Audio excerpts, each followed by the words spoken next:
Hello दोस्तों, अस्सलाम वालेकुम। दोस्तों, जैसा तव्हांखे OIC यानी organisation of the Islamic corporation बाबत मालूमात ॾींदासीं। वीडियो खे आख़िर ताईं ज़रूरु ॾिसिजो, उमेद तव्हांखे ज़रूरु पसंदि ईंदी। दुनिया जे मुसलमाननि जी पुराणी ख़्वाहिश हुई त को अहिड़ो प्लेटफॉर्म ठाहिजे जंहिं ते समूरा इस्लामी मुल्क गॾिजी पंहिंजे मसइलनि जो हल ॻोल्हनि ऐं मुसलमाननि जे लाॻापनि खे मज़बूत कनि। इन खां सवाइ इस्लामी दुनिया खे पेश ईंदड़ ख़तरनि खे मुंहुं ॾियण लाइ हुकूमत अमली जोड़नि।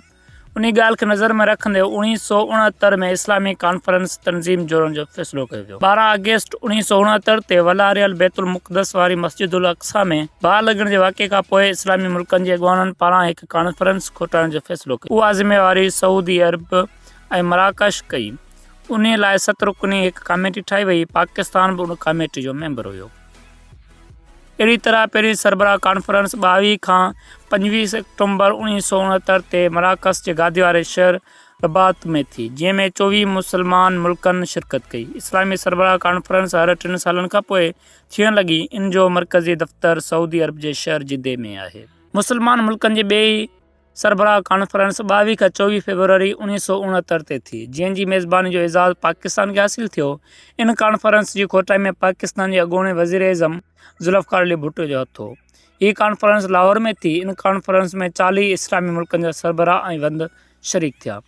इन कॉन्फ्रेंस में इस्लामी दुनिया खे दरपेश मसइलनि ते ग़ौर कयो वियो, जीअं फ़लस्तीन जी आज़ादी जो मसइलो, इसराइल पारां वलारियल इलाइक़ा यरूशलम समेत ख़ाली कराइणु, मुसलमान दुनिया जी तरक़ी ऐं ख़ुशहाली लाइ उपाउ वठणु, पाण में दोस्ती ऐं सहकार वधाइणु, इस्लामी मार्केट क़ाइमु करणु, कुवैत, ईरान ऐं अफ़गानिस्तान में जंग बंदी कराइणु।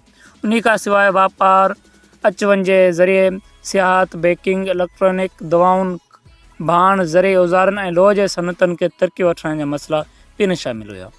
3 सरबराह कॉन्फ्रेंस 1981 में सऊदी अरब जे शहर ताइफ़ में शाह ख़ालिद जी सदारत में थी। इन में 28 मुल्कनि शिरकत कई। कॉन्फ्रेंस जी पुॼाणी ते ऐलान मक्की जारी कई वियो, जंहिं में इस्लामी दुनिया जे मसइलनि जो मुकमल जाइज़ो वरितो वियो। बैतुल मुक़दस ऐं अफ़गानिस्तान में परॾेही फ़ौजियुनि जी नेकाली, ईरान इराक़ जंग ख़तमु करण ते ज़ोर ॾिनो वियो। उन खां सवाइ हिकु आलमी अदालत ठाहिण जो फ़ैसिलो पिणु कयो वियो। अहिड़ी तरह मुख़्तलिफ़ हंधनि ते इस्लामी सरबराह कॉन्फ्रेंस जा 10 इजलास थी चुका आहिनि। 9हों इजलास दोहा क़तर में ऐं 10हों इजलास 2003 में मलेशिया में थियो, जंहिं में इजलास जे सरबराह ऐं मलेशिया जे सदर माहितीर मोहम्मद मुसलमान मुल्कनि जे सरबराहनि खे अपील कई त उहे मुसलमान मुल्कनि ख़िलाफ़ थींदड़ यहूदी साज़िश जो पंहिंजे गॾियल सख़्स सां मुक़ाबिलो कनि। इस्लामी मुल्कनि जी तनज़ीम organisation of the Islamic conference जूं केतिरियूं ई नंढियूं तनज़ीमूं बि आहिनि, जीअं इस्लामी तरक़ियाती बैंक, बैन अल-अक़वामी ख़बरूं पहुचाइण जी एजेंसी, इस्लामी रियासत जी ब्रांड कास्टिंग जी तनज़ीम, इस्लामी इतिहाद फंड।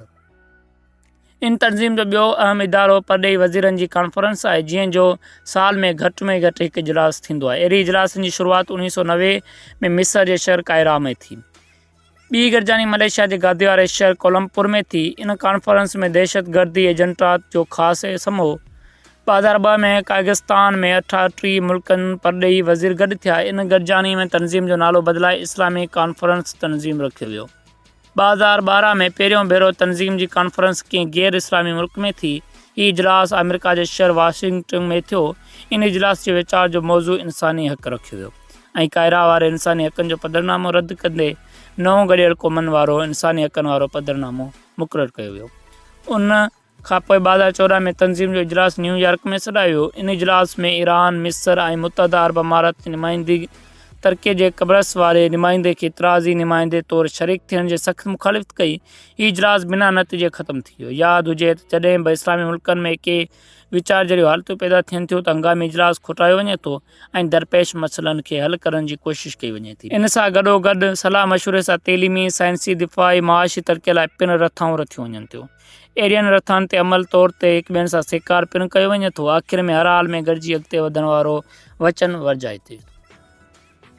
दोस्तों, उमेद असांजी अॼु जी वीडियो तव्हांखे ज़रूरु पसंदि आई हूंदी। अहिड़ी वधीक वीडियो ॾिसण जे लाइ असां यूट्यूब चैनल खे सब्सक्राइब कयो ऐं बेल आइकन जी बटन ते ज़रूरु दॿाइजो, जीअं असांजी ईंदड़ हर वीडियो जो नोटिफिकेशन अव्हां ताईं पहुची सघे। त पोइ असांखे ॾींदा इजाज़त। ख़ुदा हाफ़िज़।